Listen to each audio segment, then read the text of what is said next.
መምህር ዘላለም ወንድሙ በስጋ አተነዋል።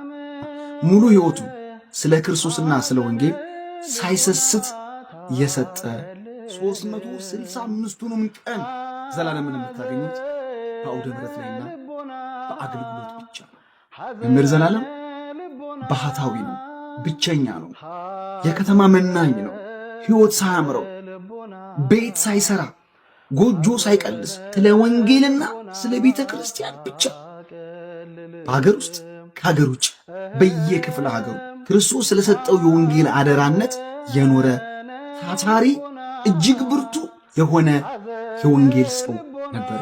ኦርቶዶክሳውያን መቼም በዘላለም ትምህርት ልቡን ያላቀና መንፈሱን ያላረጋጋ ሃይማኖቱን ያልወደደ ማዕተቡን ያላጠበቀ አንድም ሰው የለም።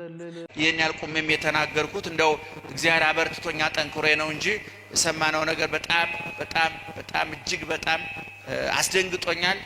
እውነቱን ለመናገር ነው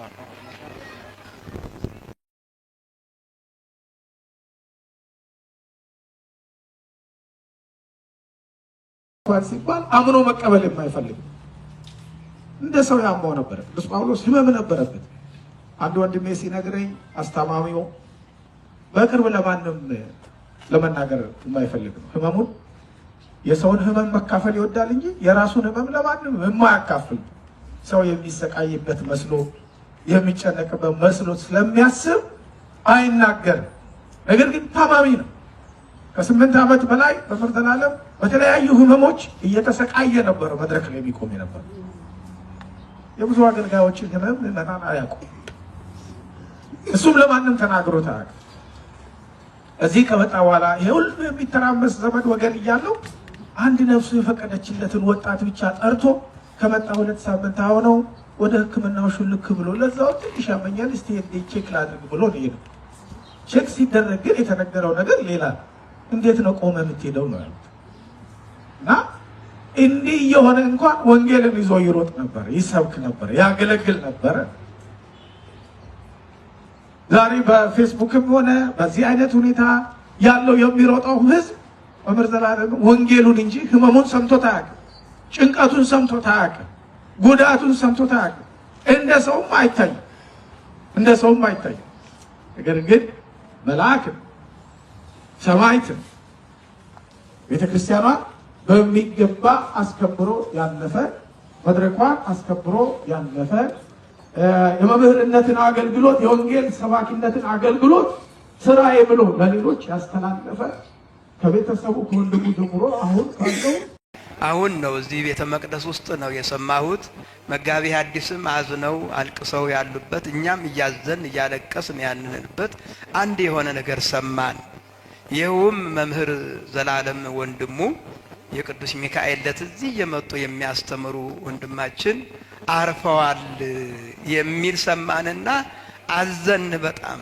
የእሳቸውን ማረፍ ስንሰማ በመላ ኢትዮጵያ በሀገር ውስጥም በውስጥም በውጭም ሀገር የሚያስተምር ወንድማችን ዘላለም ወንድማችን የምታውቁት ጡም አንደበት መላ ዘመኑን ሁሉ ሲያስተምር ወንጌል ሲያስተምር የኖረ ወንድማችን ማረፉን ስንሰማ በጣም አዘን። እንዴት እንደሆነ ምን እንደሆነ አናውቅም፣ እግዚአብሔር ነው አዋቂው። ሐዘኑ የቤተ ክርስቲያን ነው፣ የካህናቱ ነው፣ የዲቃውንቱ ነው። የቤተ ክርስቲያን ሐዘን ነው፣ የሁላችን ሐዘን ነው። እንግዲህ እግዚአብሔር ለቤተ ክርስቲያን የሚበጀውን ያድርግ፣ እኛንም እናንተንም እግዚአብሔር ያጽናችሁ። ሌላው ቀጣዩን ነገር በሚዲያና ባለው ነገር መከታተል ነው ያለብን። ይሄ ነው ያሳሰበንና ያሳዘነን። መካሪያችን ወንድማችን እሱ ከኛ በሞተ ስጋ መለየቱን ስለሰማን አዝነናል። እናንተም የኛም የናንተም ሐዘን ነው። እግዚአብሔር ያጽናችሁ፣ እግዚአብሔር ያጽናን። ያው የቸርነቱን ስራ ይስራልን፣ በሰላም ያውለን፣ ለብርሃነ ትንሣኤው በሰላም ያድርሰን። አባታችን ሆይ በሰማያት የምትኖር ስምህ ይቀደስ፣ መንግሥትህ ትምጣ፣ ፈቃድህ በሰማይ እንደሆነች እንዲሁ በምድር ትሁን። የዕለት እንጀራችንን ስጠን ዛሬ፣ በደላችንን ይቅር በለን እኛም የበደሉን ይቅር እንደምንል።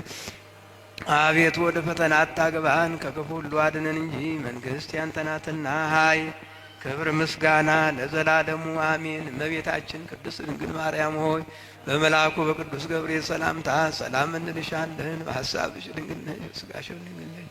አሸናፊ እግዚአብሔር እናት ሆይ ሰላምታ ላንቺ ይገባሻል። ከሴቶች ሁሉ ተለይተሽ አንቺ የተባረክሽ ነሽ፣ የማኅፀንሽ ፍሬ የተመሰገነ ነው። ጸጋን የተመላሽ ሆይ ደስ ይበልሽ፣ ልዑል እግዚአብሔር ከአንቺ ጋር ነውና ከተወደደው ልጅሽ ከጌታችን ከመድኃኒታችን ከኢየሱስ ክርስቶስ ዘንድ ይቅርታን ምሕረትን ለምኝልን ኃጢአታችንን ያስተሰርይልን ዘንድ ለዘላለሙ አሜን። የፍቅር ባለቤት የሰላም ንጉሥ ሰላማዊ ኢየሱስ ክርስቶስ ሆይ ሰላምን ስጠን፣ ሰላምን አጽናልን። በሰላም ወደ የቤታችን እንድንገባ የበቃን ታደርገን ዘንድ አድነኖ አርስቲክሙ ቅድመ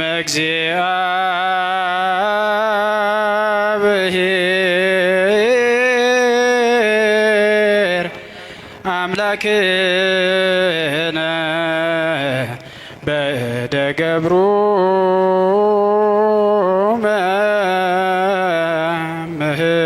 መምህር ከመ ይባርክሙ አሜን። እግዚአብሔር ይባርከነ ወይስሐለነ እግዚኦ አድኅን ሕዝበከ ወባርክ ርስተከ ራእዮሙ አደሎሙ እስከ ለዓለም። አቤቱ ጌታ ሆይ ሕዝብህን አድን ርስትህንም ባርክ። አቤቱ ጌታ ሆይ ሕዝብህን አድን ርስትህንም ባርክ። እስከ ዘላለሙ ጠብቃቸው፣ ከፍ ከፍ አድርጋቸው። በአንድ ልጅ በጌታችን በአምላካችን በመድኃኒታችን በኢየሱስ ክርስቶስ በክቡር ደሙ የዋጀሃት ቤዛም የሆንካት ቅድስት ቤተ ክርስቲያንን ጠብቅልን። ለንጹሕ ወገንና ቅዱስ ስለሆነ ሕዝብ ማደሪያ ትሆን ዘንድ የጠራሃት በዚች ቅድስት ቤተ ክርስቲያን መጥታችሁ ተሰብስባችሁ የጸለያችሁ የጌታችንን የአምላካችንን የኢየሱስ ክርስቶስን ቅዱስ ሥጋውን ክቡር ደሙን የተቀበላችሁ በማወቅ ወይም ባለማወቅ የሰራችሁትን ኃጢአታችሁን ይቅር ይበላችሁ። ሞት አይቀርም። ሰው በረሃብ ይሞታል፣ በበሽታ ይሞታል፣ በመኪና አደጋ ይሞታል፣ በጦርነት በሰው እጅ ይሞታል፣ እንቅፋት ሞቶ እንሞታለን፣ ምራቃችን ትን ብሎ እንሞታለን። ከመጣ አይቀርም።